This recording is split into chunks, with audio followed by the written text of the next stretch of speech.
First truck coming in the ring this afternoon, E909 Kenworth from Saturday Heavy Haul, Volvo Road. This truck's off the scene on the road, running a 3 or 4 road mate, that's 4 off for the load, 5 footers run as well, for those heavy loads. Next one, Shane Pearson in his Regan Kenworth. This truck was new to Regan. That when it was new, it had an 1893 Detroit 14-speed spicer transmission. Subsequently, when they were replaced with a Series 60 Detroit and an 18-speed Road Ranger, and then a few changes were made. Shane's had the truck now since just pre-Christmas. He put it back to how it was cosmetically with the direct wheels and everything on it, and it looks $1 million. It really does.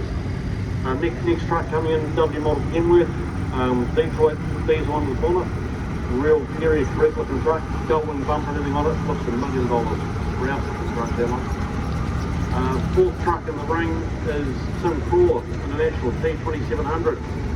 Presumably it's got a 4 Cummins in it. T2700 is the last sort of the iterations of the T-line. 3-step cab, and they all had gallop cabs. The early T-lines were plagued with rust from corrosion issues and things that weren't done properly in the factory, but this one here is a beautiful looking thing. Next truck in is was a fire engine, obviously, looking at the double cab. Now got a plastic model on the pump body and what the heck has been removed from it. It's just amazing when you live on a fire engine. It sort of has that look about it, the property below. The orange truck coming to the ring is a white Roadex, came in from Australia, made a Turner and water this. It's got an 1893 Detroit in it, 20-speed spicer trains. This truck here has done plus 5 million kilometres. It has run across the relevant train in various places around Australia. It's even kind of wakes up to 130 odd times. So it's generally probably doubles and triples at around about 90 times. The red and green truck is a DCS 400 International, owned by Bruce Anderson from Canterbury, and that was built by a guy who actually fitted seat belts and a bench seat and everything in it so he could cart his grandkids with him on classic truck runs, which is quite a cool thing to do.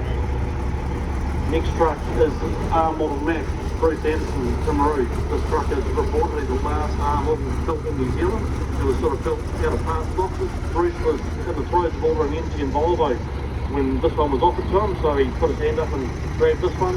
352 valves. It's a beautiful restoration example. The green truck coming in is Richard Patton from North Canterbury, MH Mack E9 V8 in it, 525 horsepower, 18-speed trans. It's a pretty cool sort of farm truck. Following that, McCormick's Livery International T-line, going by the number plate, about 83, which is not quite the earliest of the T-lines, but they would have been 3 gallop cab. Apparently when the owner found it, you could almost put your fist through some of the rust holes in the cab that were that big, and him and his father have done a magnificent job bringing that back to life and making it look very, very cool. It was spent in the McCormick Transport livery, which obviously died out a few years ago.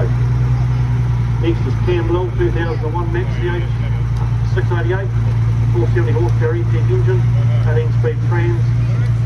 Cam got this from under some trees in Wanaka. The cylinder heads were missing off it, and he managed to cobble an engine together for it. And what you see is a pretty cool example of a C8 type now today. Grant Anderson, North Canterbury. This truck here, the Western Star, was new to church towing and had M11 Cummins in it when it was new. It only lasted a couple 100,000 k's before it grenaded. It was fitted with a Series 60 Detroit, and it's a really hot example of an early narrow cab Western Star. There's Echo 1830 Alistair from Glenham. Lovely wee farm truck, nice tight example. Good to put it in shed looks like, but the cab looks pretty sound and healthy. Next one, 5 Ford and Overland Express. Bedford TM, came in from England as an import. It's one of the transmission diesel trucks, 6093 Detroit. Goes on a lot of truck runs, still is used in the fleet. This red one looks like a D24 18 Ford, their 504 Cummins. One underbody hoist on it by the look of it. Just a nice tidy old farm truck. There we have Mouse from Lewis Bolton, North Canterbury, CW400 Nissan. It's a real mainstay of rural carrier in New Zealand. Get the truck, those Nissans, the Japanese trucks, need to go and go and go. Great thing. Next one, T and Bedford 6-wheeler, ran out of train, owned by Kevin Cullen off Ashburton, 1692 on it. It was roofed in 1671, so it was repowered. And yeah, great look. Next one, ARF, Live Gordon Overland Express. This truck here came down from North Island looking pretty sad and baggy, and it's had a lot of time and money lavished on it to turn it back into the example you see driving around for you today. Blue 4x2 team from John Stewart, his artist. It was a CFM truck, it was a tuck, turning tails around. Yeah, that was down at Belfast work. And another one with 6092, they all the three CFA are all 6092, these ones here. Volvo V8 from John Stewart, from the Stone Truck. Was originally line on the truck for JPM, done about 1.7 million Ks, but only seem to have the front head off here. Bottom green, that's a bit of a crossover truck there, one sort of one of the last of that period. It's got electric windows, which is something a lot of those things didn't have. Look outside tipping body on it, so yeah, very versatile sort of truck. International AB120, set up as a camper van, which is quite a cool thing. That's one of the Howdens. I heard it running this morning, sounds like it's got a V8 in it. So no wonder it's an LPG tank in there, because it would just drink the fuel that was on petrol. Next one, Brian Roberts, or Storky, from Leaston. It's a 6B92 with a Spice of Trans and his 8-wheeler Kenworth. It's a real nice example of what really still trucks are much straight out of work. Next two trucks are both international T-lines.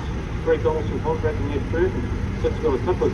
The second one, you can see there, just had a full restoration and looks absolutely pristine. It really does look good. Yeah, full rest on that one, apparently. Because it's Thursday out. Yeah, it certainly looks apart, doesn't it? The T-lines and S-lines are still a mainstay of a lot of transport companies, rural carriers and those for many years in New Zealand. Then they sort of got pegged down and become farm trucks. And got up a lot of them still survive today. The T-line cab is actually an Echo cab, same as what, well, there's an Echo coming through shortly, or that first from Dallaston. That's actually that cab slice in the middle widened out. So that's why a lot of them were placed the same road, which is why we can go up here.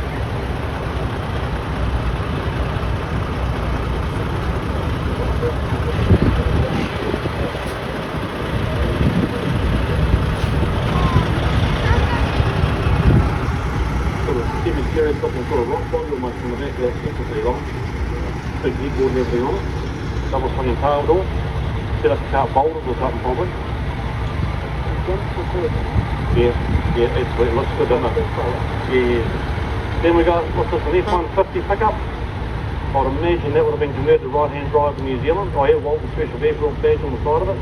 So that would have arrived in New Zealand's left-hand drive pickup and been converted here. Following that is a Chevy pickup.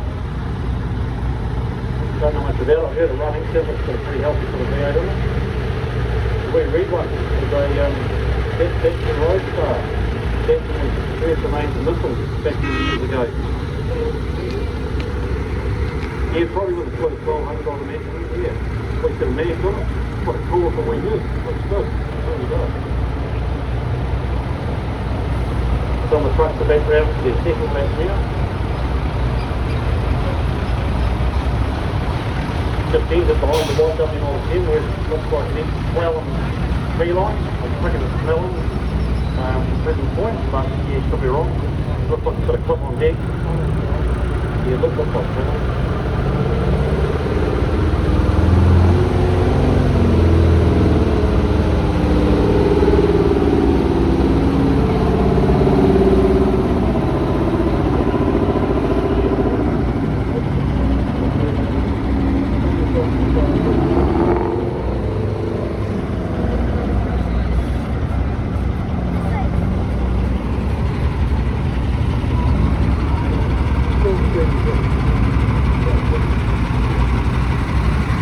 So here you've got a pretty good collection of trucks really from the sort of 80s and 90s and into the 2000s. There's a real cross-section of the year.